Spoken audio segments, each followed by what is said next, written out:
Swisher is your last name. Swisher. Swisher. This is easy. Sanitized by Swisher really gets my son upset. What? Sanitized by Swisher gets my son upset. Well, here we go. Let's have fun with it, okay? Yeah.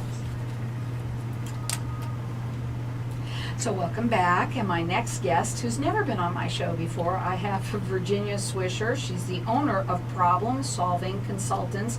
Welcome to the show. Thank you, Carol. It's a pleasure to be here. Thank you. So tell us a little bit about yourself and what you do.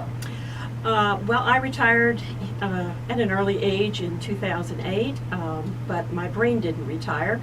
And I sat back and realized that I could actually achieve a dream that I'd had for a number of years, which was helping people, particularly in the management area, of dealing with problems. A lot of times the problems come up and they bite them in the rear end because they're addressing the symptoms as opposed to actually identifying the problem. And I was able to get a colleague to come on board with me, and Angela is a recognized problem solver. Her background is more toward the graphic arts and working with media type of things. Mine is more toward the management. But we come together as a great working team, and we have found out that we're pretty dadgum good at what we do. Okay. Now, you're valley-wide, Yes, and you also you do free consultations, yes, and you're rated with the Better Business Bureau. yes. Okay.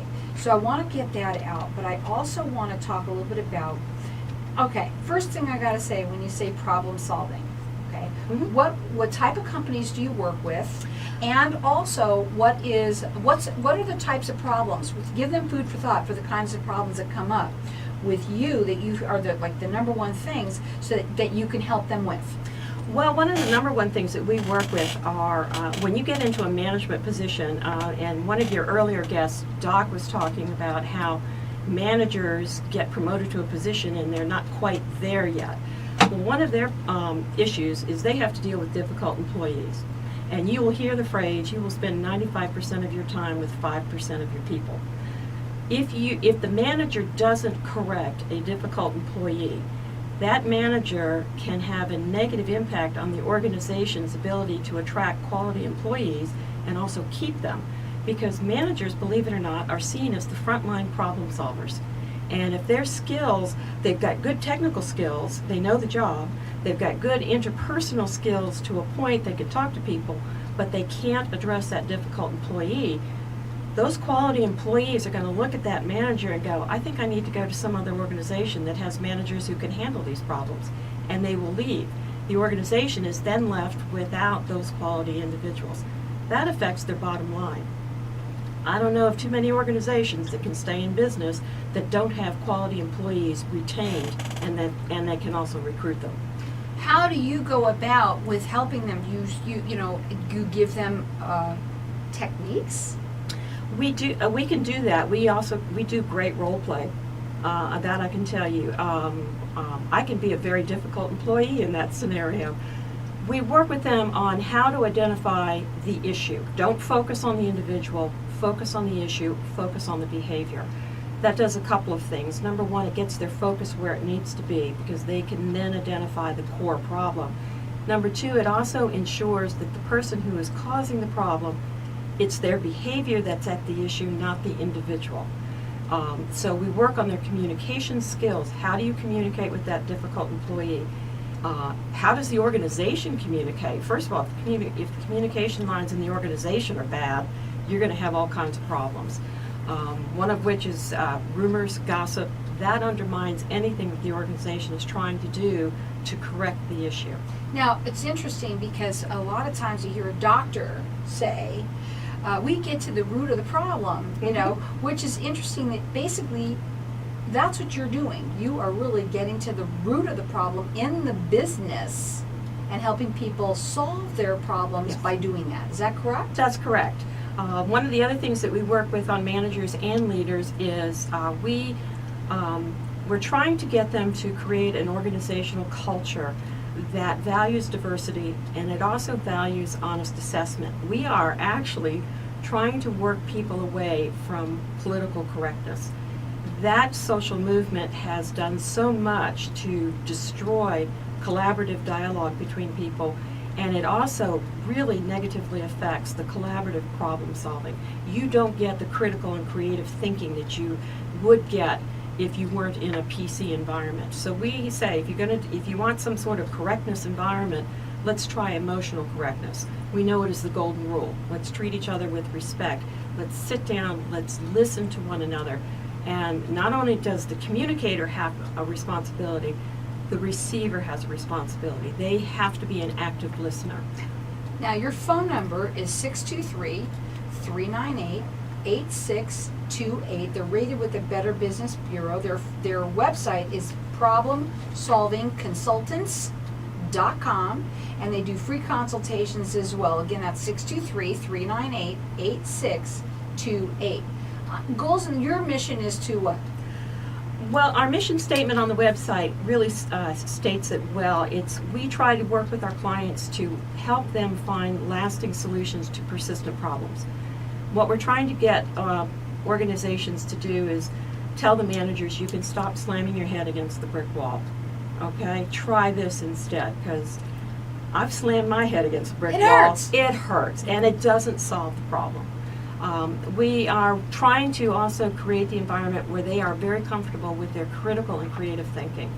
We want them to understand that when you combine those two thinking skills, you get innovation, and you get it all up and down the line. You get people on the line staff who are feeling comfortable with offering suggestions. That improves the communication, that improves satisfaction, that improves the bottom line. I got to ask you this question because, you know, the way that you're speaking, I want to know in terms of the businesses that you work with, because, you know, anybody that has a manager that they have, or some employees, it sounds like any employees. So let's say it's a spa. I'm just going to ask you a question of that. They have different employees that are working with them. They have people that are causing troubles, whatever it is. Is that also someone that you might work with? What are the types of businesses that you work with? We work with any organization that has an issue and they want to come and talk to us. I have done work for a church, facilitating their formation of a particular work group. I have done work with, I worked for an individual who owned a resume writing service. And if people go to our website, they're going to see that we offer resume writing, because let's face it, the economy has been in the tank for a while. Organizations have had to downsize. They've even had to close their doors. What do those employees do who have been downsized?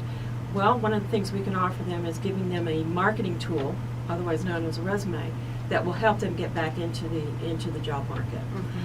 We work with any size group that has an issue and they've been unable to resolve it, because it's not fun going to work when you're facing difficult employees or difficult situations. And when it's not fun going to work, I think people are going to be calling your other guest doc and saying, we can't deal with this. We want to turn it into a positive experience. Okay, so what did you draw the distinction between focusing on the individual and focusing on the issue or behavior? When you focus on the individual and you as a manager are frustrated, you can get drawn into the trap of perhaps giving the impression that you're treating that individual with disrespect, or creating a perception that that person has less value. That's not a secret that's going to stay secret for long, because the employees are going to pick up on that. When you focus on the issue or the behavior, it is that specifically. You're not demeaning the individual. You're actually saying to that individual, you have value to us except for this issue or this behavior. And let's address that so you can continue to have value and you can continue to contribute. You eliminate negative communication, and it's that negative communication. It's the around the water cooler gossip. It's the rumor. Well, I saw so-and-so talking. There's always that. It is, and how do you combat that? Well, you know, one thing you do is the organization creates good communication. Good communication eliminates something that I call groupthink, and I'm not the first one to do it. I learned that from my psychology instructors. What was it called? It's called groupthink. It's where the dominant leader comes into the management meeting, and they had a serendipitous moment eating grapefruit that morning at breakfast and say, this is the greatest idea we've ever had.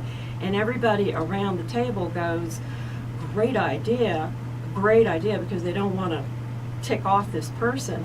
And I'm going to bet you dollars to donuts there's somebody sitting back there going, that is the stupidest idea. What are your credentials? What makes you so good? My experience, my education, I have graduate degrees, and Angela has graduate degrees, but we're also very, very good at teaching and facilitating. It sounds like it. They are problem-solving consultants. You can check them out on their website at problemsolvingconsultants.com. They're valley-wide. They do free consultations. They're rated with the Better Business Bureau, 623-398-8628. Final words. We're here to help you solve your problems. You know what? And there's a lot of problems in any business out there. I don't care what kind of business, there Right. is always something out there that you might need somebody just like them. Their number again is 623-398-8628. It's problemsolvingconsultants.com. Okay, I'm going to tell you what I think. So it was good. Did you like it? Yeah. Okay, so quick and easy, right? Yeah. So, let me just tell you what I think. There was, when you popped into that, we do resumes too, either keep that away or Come back and talk to you about our resumes. well, let me just talk to you about something. It sounds to me like you don't just work with businesses, you work with